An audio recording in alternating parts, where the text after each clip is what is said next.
Pete Thamel joins us now from ESPN. And Pete, we were just talking with this caller, Cy, about the Caleb Williams controversy when he jumped into the stands to hug his mother. And I happened to be sitting in for Rich right after that. And I thought it was wonderful. I mean, not just because I'm a mom, but also because I really appreciate real, authentic moments in sports. And I can't get over the amount of guys who push back saying, what a baby, and crying isn't for football, and he's soft. And I saw it the exact opposite way. I was curious about your take. So it's interesting, right? Like that's a sort of classic quintessential talk radio show topic, if you will, right? If you want, for the football guy crowd, they can sort of ascertain all sorts of things that he's soft, he's not ready for the NFL. You obviously had a completely different perspective about it, which I tend to agree with. What I think we are seeing, and we need to get used to as Caleb Williams comes to the NFL, is that this is a different generation of player. And they came up in a completely different generation. They came up in the generation of social media, of Instagram, of NIL. And these athletes in this draft and beyond don't fit in the cookie cutter paradigms that we remember athletes being in. And I think Caleb Williams, who I've known since he was in high school, has been authentic and stayed true to himself throughout. And he's been he's been very consistent. The other divisive thing was that he painted his fingernails, and people made a big deal of that. His mom is, I'm not going to get the term right, a beautician of some sort who paints fingernails. You can tell I don't get mine done often, but and that was a way for him to connect with her and bond, and it was authentic. I think she was part of his Dr. Pepper commercial, in which he did that. Yeah, I mean, by the way, it's a manicurist because God knows I could use her right now. But is there another term though? It's like there's a nail technician. I mean, you could call her a nail technician. It might be a technician. Anyway, a nail art technician if you want to go really 21st century for the kids. I can't even get my tie knot right. My wife nags me about it all the time. So I'm definitely not going to get the nail situation right. Yeah, I had a real problem with that relationship judgment, and I thought it was actually fantastic. Yeah. And I thought it showed a warm side of him. And look, what you said is so key. Those of us who grew up with the college football in the 20s, 30s, 40 years ago, it's not the same game. And NIL has changed a lot of that. What's your opinion on how NIL has changed the current players and perhaps their relationship to the NFL?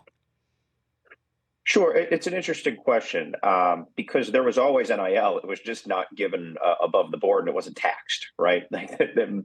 These guys always had access at a vast majority of the schools to, the types of things we've seen them buy with NIL, be it cars, meals, different perks around campus. They were always there. It was just a black market that fed them. So, but things have changed. There's no doubt about that. And I think, I've done a lot as a college football writer in writing about scouting and the scouting process and what scouts look for. And the one thing maybe I learned later in my career that I didn't know earlier in my career is I thought scouts would go to all these campuses and look at the left guard and see if he has a good hand punch or footwork or, bendable hips, right? And they do all that.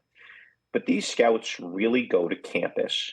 And the number one question they go talk to the strength coach. They go talk to the academic folks. They go talk to the lunch ladies. And they say, does this kid love football? And does he love to work? And so because sometimes the goal, it used to be, I'm going to go get the contract and buy my mom a house or buy my mom a car or whatever. Some of those goals are achieved earlier now. And I think it's incumbent on the NFL to figure out, is this changing the player's motivation? So you delved into this in your incredibly well-written article on Caleb Williams. But what do you think the prevailing thought is on Caleb without really knowing him? So I would say this at both of his schools, and when he was in high school at Gonzaga, but at USC and Oklahoma, Caleb Williams was well liked in his locker room. Caleb Williams was the hardest worker. I remember talking to a source at USC a month after he got there, and the person said to me, Caleb Williams is just one of the most fantastic college football players I've ever been around, period. Like it was not, hey, we'll see. It was like immediately he went in. And remember, they had, Lincoln Riley called it like the most unique roster in the history of USC. I mean, they had an entirely new team come in because remember the collision of NIL and the portal when Caleb arrived there from Oklahoma. He was a linchpin leader and he was well respected. And ultimately, when the NFL is making the calculus of what's this guy going to be like? And again, with the quarterback now, it's like, what's he going to be like in community? What's he going to be like in front of the media every week, et cetera? He was, he was beyond beloved at USC within that locker room and within his teammates. So what do you think is the most interesting and unknown question about him that's still out there? Well, it's a good question. I think I'm curious where he goes and how he fits in that system. I think the talent is the talent. It's probably pretty telling that a vast majority of the Caleb Williams conversations that have unfolded in the last 6 to 8 weeks have not been about his arm strength. It has not been about his accuracy. It has not been about his play. I want to give my colleague Matt Miller credit for this stat. Caleb lost, I believe, 9 or 10 games at Oklahoma and USC. And in those games, the defense led up an average of, Matt told me last night, 48 points. Like, wow. Like to beat Caleb Williams, you basically had to hang 50 on either the Sooners or the Trojans. So I don't think there are questions about the player, about the prospect. I just think it's a matter of, does a franchise want to make a Herschel Walker type trade to go get him, be that Washington or someone else? And do the Bears want to risk, do they want to be what the Blazers were when they picked Sam Bowie instead of Michael Jordan? Right? So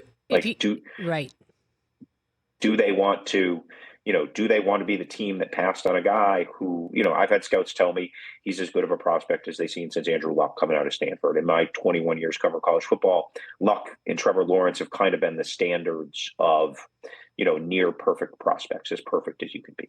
Catch the Rich Eisen Show every single day on the Roku channel, 12 to 3 Eastern, for free.